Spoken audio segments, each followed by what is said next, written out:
This is a virtual vehicle assembly building, VAB, at Cape Canaveral. We're assembling the Saturn V rocket, first stage and second stage with the interconnecting stage. That's the S1C and S2. Next comes the Saturn V third stage, the S4B.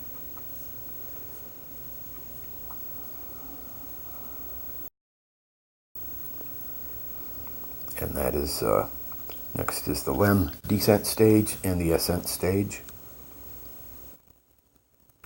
And now we'll put on a payload fairing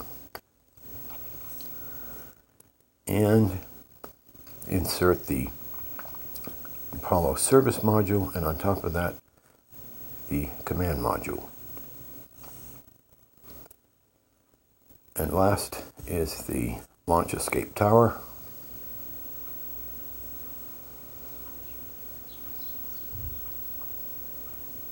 And onto pad 39A for launch.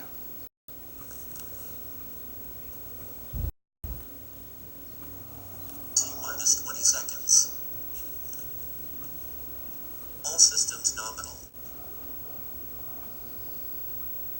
12, 11. Now begins the countdown. 9, 8. At 6, the engines will ignite. 5, 4, 3. And under full power, liftoff.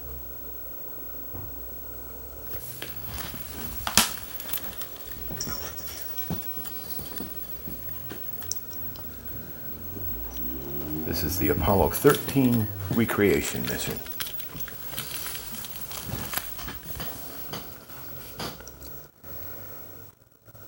Next will come the roll, probing the rocket out over the Atlantic Ocean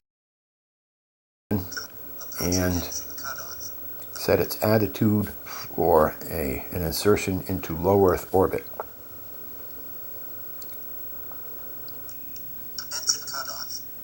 Many people think that rockets go straight up into space and then turn and orbit. Well, that can't be done. It has to be done this way, exactly as you see it here. As the stages drop off, the rocket becomes lighter,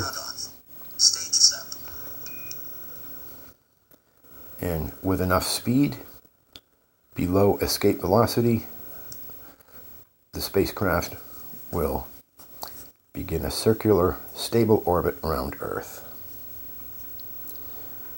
That's known as a low Earth orbit. Next, coming up is the TLI, or translunar injection burn, of the S4B and the command service module. Burn begins now.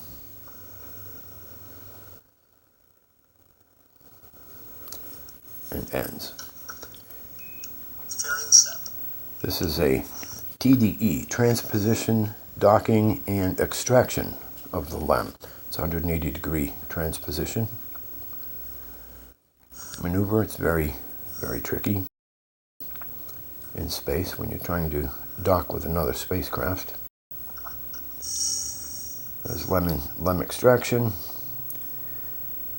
At some point here, there was an explosion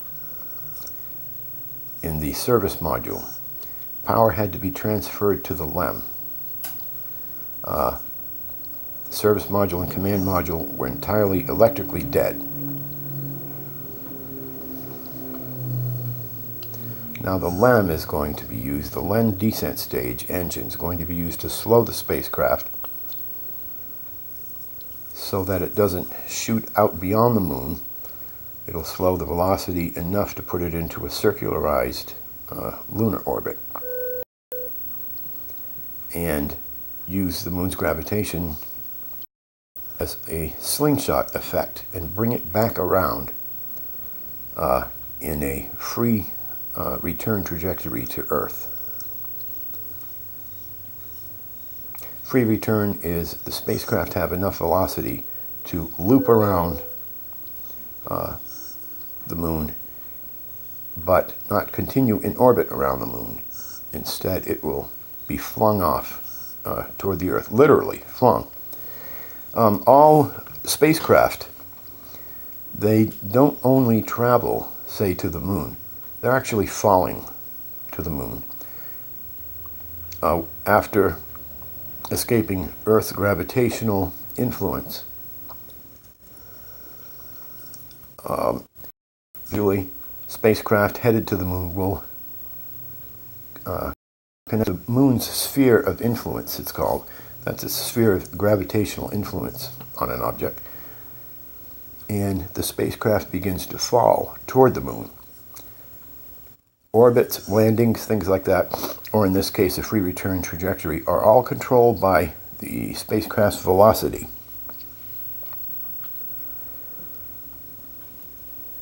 So it's a matter of adjusting your speed as you're moving or falling toward an object. Whether you impact the object, circle around it, or use its gravitation to slingshot away in some direction. In this case, the LEM has been, both spacecraft are back on a trajectory for Earth, and the LEM has slowed the command module down enough so that it's on a trajectory to put it into a circularized low Earth orbit. Now it's only a matter of disconnecting the command module from the service module, which is done mechanically,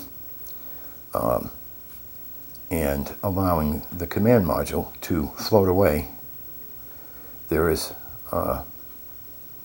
will have to slow the command module down using the command module's RCS system package. That's the action control system, sometimes referred to as retro rockets. They're not technically retro rockets, but the idea is the same, basically. So here is a command module service module separation coming up momentarily.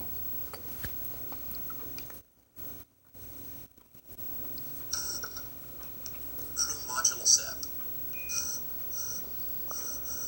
Now the thrusters are fired on the command module to bring it out of orbit, deorbit.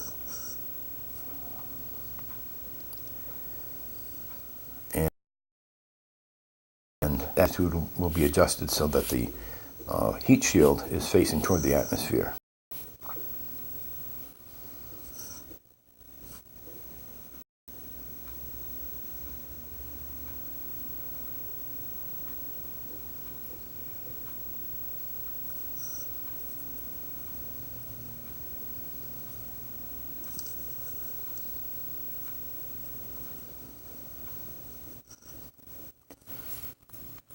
And with the correct entry angle, the spacecraft remains intact, fighting the heat of Earth's atmosphere, the friction of Earth's atmosphere, all the way down until splashdown. Thruster propellant low. This is the most actual piloting an astronaut gets to do in this particular spacecraft is its control during re-entry. Re-entry is very critical. The movements and input into the controls is very critical into the RCS package.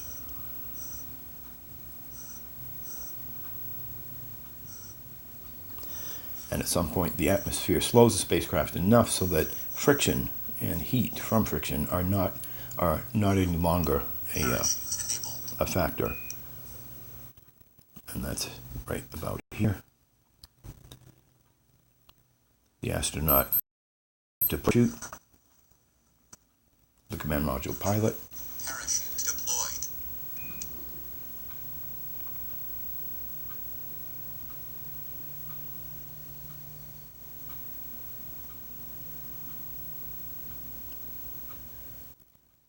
And if the parachute was opened at the proper time, the spacecraft will hit the water with some impact, but safely.